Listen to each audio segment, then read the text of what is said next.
Good morning everyone, मैं मोहित जैन। मेरे YouTube channel maths by मोहित जैन में आप सभी का हार्दिक स्वागत है। देखिए प्यारे बच्चों, 4 क्लासें आपकी ज्योमेट्री की डल चुकी है और ये टारगेट बैच है एसएससी सीजीएल 2023 के लिए, ठीक है, जिसके अंदर मैं आपको पूरा कंप्लीट एडवांस प्लस अर्थमेटिक के 40 टॉपिक आपको कराने वाला हूं। जितना भी आपका एसएससी हो, चाहे रेलवे हो या किसी और एग्जाम की आप तैयारी कर रहे हो जिसमें आपकी मैथमेटिक्स आती है कंप्लीट एडवांस प्लस अर्थमेटिक, तो उसमें आपके टोटल 40 टॉपिक मैं आपको कराने वाला हूं। ज्योमेट्री की आज आपकी 5वीं क्लास है, तो 5वीं क्लास को हम देखते हैं क्या पढ़ना है। आज आपका पढ़ने का मैंने वादा किया था, आज मैं पढ़ाऊंगा त्रिभुज के महत्वपूर्ण बिंदु। तो त्रिभुज के महत्वपूर्ण बिंदु क्या क्या हैं जो आपको अपने दिमाग में रखने हैं, जिससे आपका क्या है डायरेक्ट आपको इसको अप्रोच को डायरेक्ट आप लगा सकते हो एग्जाम में। महत्वपूर्ण त्रिभुज के महत्वपूर्ण बिंदु, त्रिभुज के महत्वपूर्ण बिंदु। तो देखिए सबसे पहला बिंदु की हम बात करें, पहला बिंदु की अगर हम बात करें तो पहला बिंदु आपका होता है कि त्रिभुज में जितनी भुजाएं समान होती हैं उतने ही कोण, उतनी ही माध्यिकाएं, उतने ही शीर्षलंब बराबर होंगे। कहने का मतलब क्या है, अगर त्रिभुज में तीनों भुजाएं बराबर हैं, तीनों भुजाएं बराबर हैं, तो याद रखना तीनों कोण भी बराबर होंगे, तीनों कोण भी बराबर होंगे, तीनों माध्यिकाएं भी बराबर होंगी, तीनों माध्यिकाओं की लंबाई भी क्या होगी, बराबर होगी, और तीनों शीर्षलंब की लंबाई भी बराबर होगी। यह बात आप याद रखेंगे अच्छे तरीके से, ठीक है। अगर किसी त्रिभुज की जितनी भुजाएं, जितनी मतलब कितनी भी भुजाएं बराबर हों, उतनी ही माध्यिकाएं, उतने ही शीर्षलंब, उतने ही कोण, उतने ही जो भी कुछ होता है वो सारे बराबर होंगे, ठीक है। अगर मैं बात कहूं कि किसी मान लो समद्विबाहु त्रिभुज है, अगर समद्विबाहु त्रिभुज है तो उसकी 2 भुजाएं बराबर होंगी।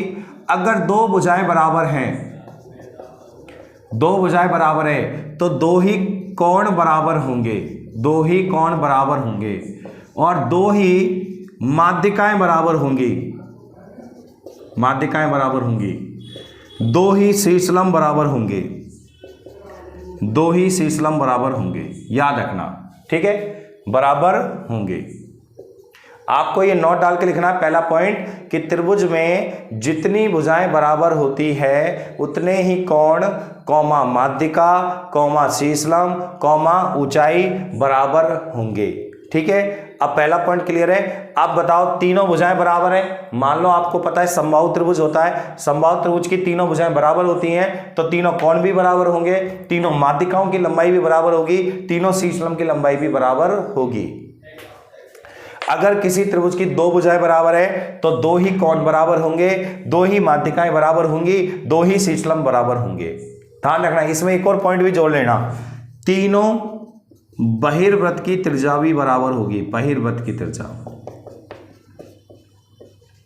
और यहां पर कितने बहिर्वृत्त की त्रिज्या बराबर होगी, 2 बहिर्वृत्त की त्रिज्या बराबर होगी। जैसा कि मैंने आपको बताया है कि त्रिभुज में 3 बहिर्वृत्त होते हैं, 3 बहिर्वृत्त होते हैं, ठीक है, 3, 1 2 3, कहां पे, तीनों भुजाओं को टच करते हुए। मैंने बताया था आपको पिछली क्लास के अंदर, तो आप नंबर बाय क्लास लें ताकि आपको अच्छे तरीके से पूरे पॉइंट क्लियर हो, ठीक है। तो आप देखिए अब ये पॉइंट आप समझ पाए होंगे कि त्रिभुज की तीनों भुजाएं बराबर हैं तो तीनों माध्यिकाएं भी बराबर होंगी, तीनों शीर्षलंब भी बराबर होंगे, तीनों कोण भी बराबर होंगे, तीनों बहिर्वृत्त की त्रिज्याएं भी बराबर होगी। अगर कोई त्रिभुज समद्विबाहु है तो उसमें 2 भुजाएं बराबर होंगी, 2 ही कोण बराबर होंगे, 2 ही माध्यिकाएं बराबर होंगी, 2 ही शीर्षलंब बराबर होंगे, और 2 ही बहिर्वृत्त की त्रिज्याएं बराबर होगी। और अगर कोई त्रिभुज की तीनों भुजाएं अलग अलग हैं तो तीनों कोण भी अलग अलग होंगे, तीनों माध्यिकाएं भी अलग अलग होगी, तीनों शीर्षलंब भी अलग अलग होंगे, तीनों बहिर्वृत्त की त्रिज्याएं भी अलग अलग होगी। ओके, अब आपको ये समझ में आ गया, कोई डाउट हो तो पूछ लेना आप, ठीक है। ये आपका पहला महत्वपूर्ण बिंदु इंपॉर्टेंट है, ठीक है। अब दूसरा महत्वपूर्ण बिंदु क्या है, दूसरा महत्वपूर्ण बिंदु क्या है, तो इसको आप लिखेंगे अगर किसी त्रिभुज की 2 भुजाएं बराबर हैं तो 2 ही कोण बराबर होंगे। अब मैं पूछूं कौन से होंगे, तो आप कहोगे उनके सामने वाले। तो आपको ऐसे याद रखना है। अब पूरा नोट आप सुने कि दूसरा नोट को आप कैसे लिखोगे, तो दूसरे नोट को आप लिखोगे त्रिभुज में बड़ी भुजा के सामने वाला कोण बड़ा होता है, त्रिभुज में छोटी भुजा के सामने वाला कोण छोटा होता है और त्रिभुज में समान भुजाओं के सामने वाले कोण समान होते हैं। ठीक है, ये तीनों लाइनों को आप लिखेंगे। कैसे लिखेंगे मैं दोबारा बोल के बताता हूं। त्रिभुज में बड़ी भुजा के सामने वाला कोण बड़ा होता है, त्रिभुज में छोटी भुजा के सामने वाला कोण छोटा होता है और त्रिभुज में बराबर भुजाओं के सामने वाले कोण बराबर होते हैं। तो देखिए अब कैसे, जैसे आपका ये त्रिभुज है, ये आपका त्रिभुज है ABC।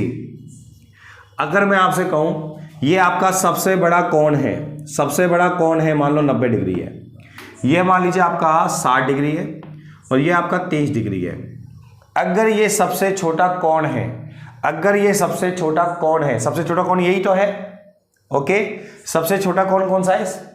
C 30 degree. सबसे छोटे कोण के सामने वाली भुजा सबसे छोटी होगी, तो ये वाली भुजा सबसे छोटी होगी, ध्यान रखना।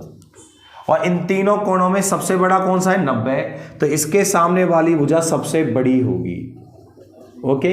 तो याद रखना है, बड़े कोण के सामने वाली भुजा बड़ी होती है, छोटे कोण के सामने वाली भुजा छोटी होती है और बराबर कोणों के सामने वाली भुजाएं बराबर होती है। ठीक है, अगर मान लो कोई त्रिभुज है ABC, आपका ये कोण मान लो 60 डिग्री है, ये आप मान लीजिए, सॉरी 60 नहीं, ये 70 डिग्री है, ये आपका 40 डिग्री, सॉरी 70 डिग्री है AB और ये आपका हो गया 40 डिग्री है। ठीक है, अब आप देख पा रहे होंगे कितनी कोण बराबर हैं, कितने कोण बराबर हैं। एक तो कोण कौन सा बराबर है? B, और एक कौन सा कोण बराबर है? C।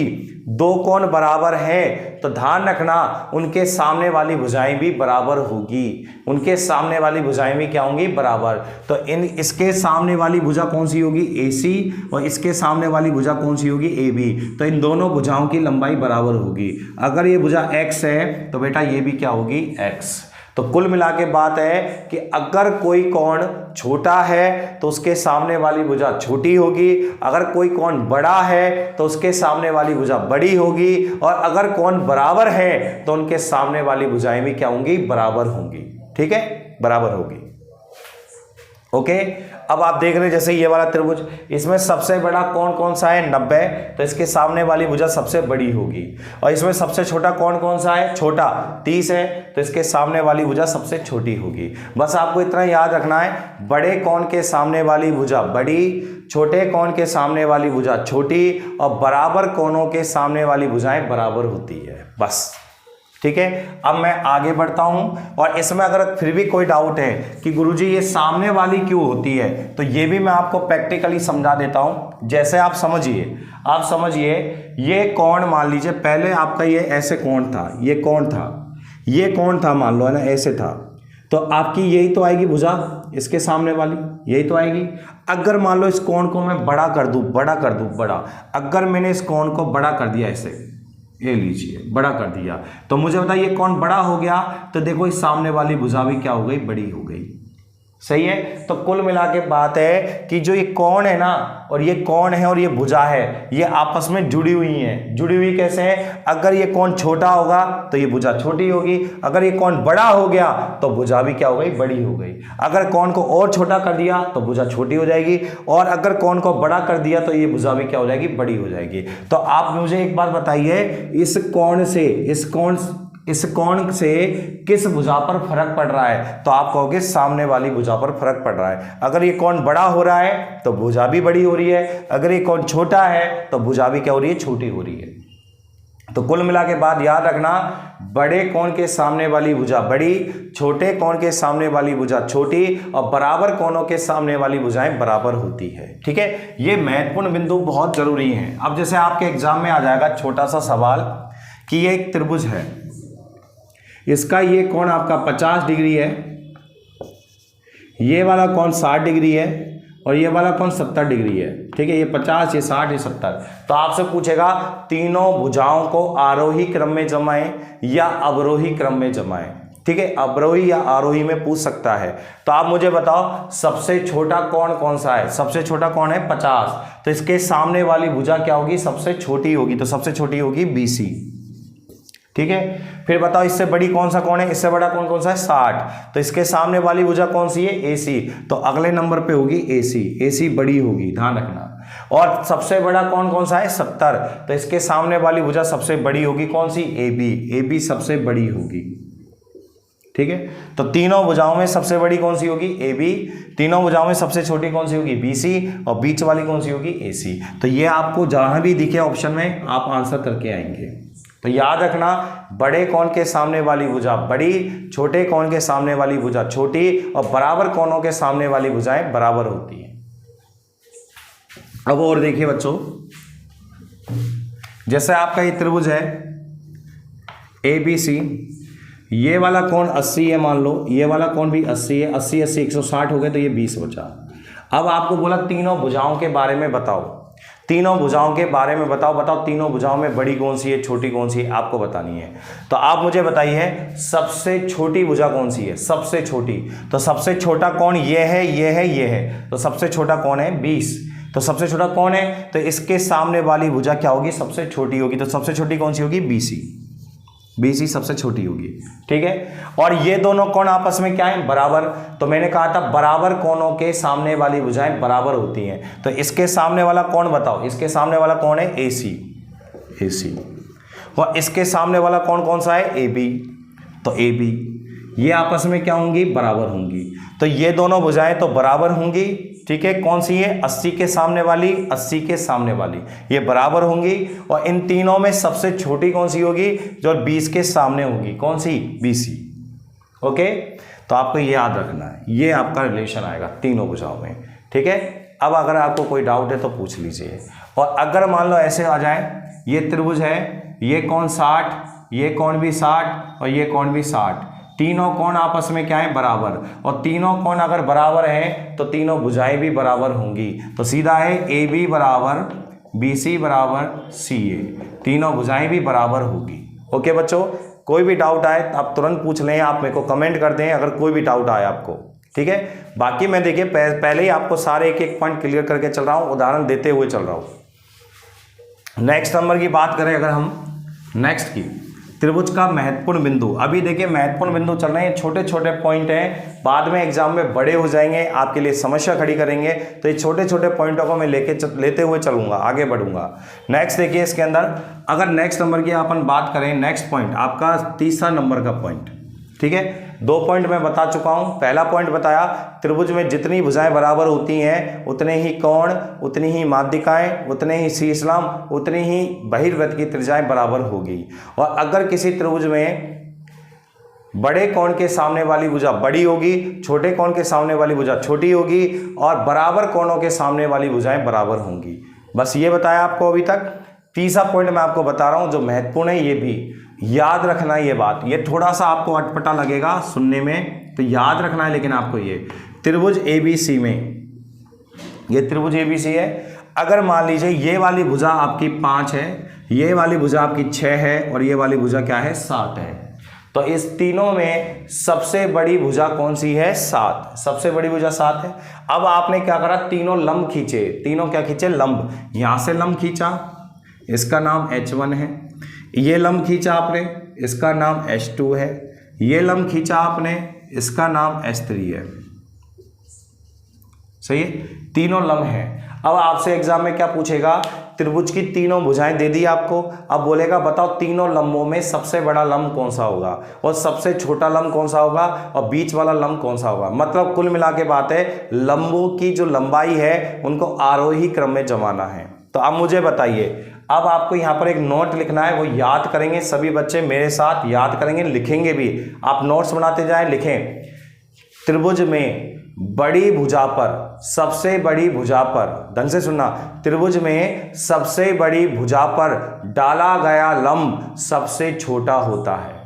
क्या बोला मैंने, त्रिभुज में सबसे बड़ी भुजा पर डाला गया लंब सबसे छोटा होता है, और सबसे छोटी भुजा पर डाला गया लंब सबसे बड़ा होता है।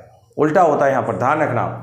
अगर ये बड़ी भुजा है तो इस पर लंब जो होगा वो छोटा होगा, ध्यान रखना। और ये सबसे छोटी भुजा है, तो इस पर डाला गया लंब सबसे क्या होगा, बड़ा होगा। अब मैं कहूं बताओ लंबों में सबसे बड़ा कौन सा है, सबसे छोटा कौन सा है, तो आपको क्या करना है, बड़ी भुजा ये सबसे बड़ी भुजा है ना, तीनों में सबसे बड़ी भुजा ये है, तो इस पर डाला गया लंब सबसे छोटा होगा, तो सबसे छोटा होगा इसमें H1। ओके, अब मुझे बताओ इससे बड़ी कौन सी भुजा है, तो इससे छोटी कौन सी भुजा है, इससे छोटी भुजा है 6, तो इस पर डाला गया लंब क्या होगा, बीच में होगा, H3 बीच में होगा।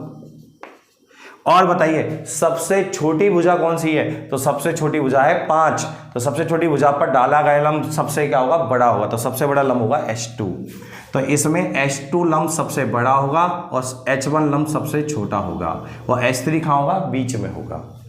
ठीक है, तो आपको अगर लंबों की लंबाई पूछे, अगर आपसे पूछे कौन सा बड़ा होगा कौन सा छोटा होगा, तो आप इस तरीके से याद रखेंगे कि बड़ी भुजा पर डाला गया लंब सबसे छोटा होता है, सबसे छोटी भुजा पर डाला गया लंब सबसे बड़ा होता है। अब ऐसा क्यों होता है, क्योंकि मैंने आपको एक बात बताई है कि जो आधार का, जो त्रिभुज की तीनों भुजाओं का अनुपात होता है, उनकी ऊंचाई के अनुपात का उल्टा होता है। याद करो मैंने दूसरी क्लास में क्या पढ़ाया कि जो त्रिभुज की तीनों भुजाओं का अनुपात होता है, उनकी संगत ऊंचाई के अनुपात का उल्टा होता है, बताया था ये आपको। ठीक है, तो याद करें, जब आप नोट्स बनाओगे तो मेरी सारी बातें नंबर बाय नंबर मैंने पढ़ाई है, इसलिए ये चैनल स्पेशल है आपके लिए, एडवांस मैथ के लिए ये सबसे स्पेशल चैनल होगा। क्यों होगा, क्योंकि सारी चीजें मैंने स्टेप बाय स्टेप डाली है और स्टेप बाय स्टेप आगे भी डालूंगा इसी तरीके से। ठीक है, तो ये पॉइंट आप याद रखेंगे, इंपॉर्टेंट आएगा एग्जाम में। कैसे आएगा सवाल, आपको त्रिभुज की तीनों भुजाएं दे देगा और आपसे बोलेगा बताओ सबसे छोटे लंब की लंबाई। अब आप सोचोगे साहब हमें कैसे पता सबसे छोटा लंब कौन सा है, तो आप याद रखेंगे सबसे बड़ी भुजा पर डाला गया लंब सबसे छोटा होता है, तो आपको सबसे बड़ी भुजा पर लंब डाल देना, उस लंब की लंबाई निकाल लेना, और लंब की लंबाई निकालना मैंने आपको सिखा दिया है। जिन्होंने नहीं देखा है वो दूसरे नंबर की वीडियो देखे मेरी जाके। आगे चलते हैं, क्लियर है भाई, सभी को क्लियर है। अब चौथा पॉइंट देखें, चौथा पॉइंट भी आपको याद रखना है। चौथा पॉइंट क्या है, महत्वपूर्ण बिंदु में, त्रिभुज में बड़ी भुजा पर खींची गई माध्यिका सबसे छोटी होती है और सबसे छोटी भुजा पर खींची गई माध्यिका सबसे बड़ी होती है। यहां पर भी वही सीन होता है जो शीर्ष लंब के साथ होता है। क्या होता है कि बड़ी भुजा पर खींची गई माध्यिका सबसे छोटी होगी और सबसे छोटी भुजा पर खींची गई माध्यिका सबसे बड़ी होगी। तो ये नोट डाल के आप लिख लेना अपनी भाषा में। मैं आपको डायरेक्ट एग्जांपल के साथ समझाऊंगा। जैसे ये त्रिभुज ABC है ना, ये भुजा आपकी 10 है, ये भुजा आपकी मान लो 12 है और ये भुजा आपकी 8 है। ठीक है, तो आप मुझे बताओ इन तीनों में सबसे बड़ी भुजा कौन सी है। पहले आप माध्यिका खींचो, तो एक तो माध्यिका आएगी। माध्यिका क्या होती है, शीर्ष के सामने वाली भुजा के मध्य बिंदु को मिलाने वाली रेखा माध्यिका कहलाती है। ये भी त्रिभुज का शीर्ष है B, इसके सामने वाली भुजा के मध्य बिंदु को मिलाने वाली रेखा माध्यिका कहलाती है। ऐसे ही आपका त्रिभुज का ये शीर्ष है C, इसके सामने वाली भुजा AB है, इसके मध्य बिंदु को मिलाने वाली रेखा माध्यिका कहलाती है। तो बताओ त्रिभुज में कितनी माध्यिकाएं होती है, 3। कौन कौन सी, AD, BE और CF। और मैं आपसे पूछूं बताओ इन तीनों में सबसे बड़ी कौन सी होगी। अगर मैं आपसे पूछूं तीनों माध्यिकाओं में सबसे बड़ी कौन सी होगी, तो आपको मैंने बताया है सबसे छोटी भुजा पर खींची गई माध्यिका सबसे बड़ी होती है ना। तो सबसे छोटी भुजा ये है, तो सबसे छोटी भुजा 8 है, तो इस पर खींची गई माध्यिका सबसे बड़ी होगी, तो सबसे बड़ी माध्यिका होगी CF। ठीक है, इसके बाद सबसे छोटी निकालते हैं, तो सबसे छोटी माध्यिका कौन सी होगी, तो मैंने कहा था सबसे बड़ी भुजा क्या है 12, इस पर खींची गई माध्यिका सबसे छोटी होगी, तो इसमें माध्यिका कौन सी होगी, BE होगी सबसे छोटी।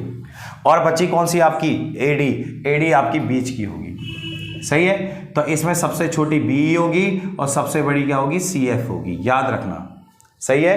तो आपको याद रखना है बड़ी भुजा पर खींची गई माध्यिका छोटी होती है और छोटी भुजा पर खींची गई माध्यिका बड़ी होती है। जो काम माध्यिका में होता है वही काम शीर्ष लंब में होता है, दोनों एक साथ याद रखेंगे आप। ओके, एग्जाम्पल मैं बता रहा हूं, स्क्रीनशॉट लेते रहें, नोट्स बनाते रहें एग्जाम्पल के साथ। ठीक है, पॉइंट है मैं सारे बता ही रहा हूं आपको, ये सब आपको याद होने चाहिए। ठीक है, ओके बच्चों, तो इसी के साथ मैं अपनी वाणी को यही विराम दूंगा। देखिए, मैं छोटे छोटे पॉइंट आपको इसलिए समझाना चाह रहा हूँ ताकि आपको जब मैं बड़े लेवल पे ले जाऊँ तब आप एकदम पूरी तरीके से क्लियर हो। ठीक है, तो इसी के साथ मैं यहाँ पर अलविदा लूँगा आपसे। जय हिंद, जय भारत।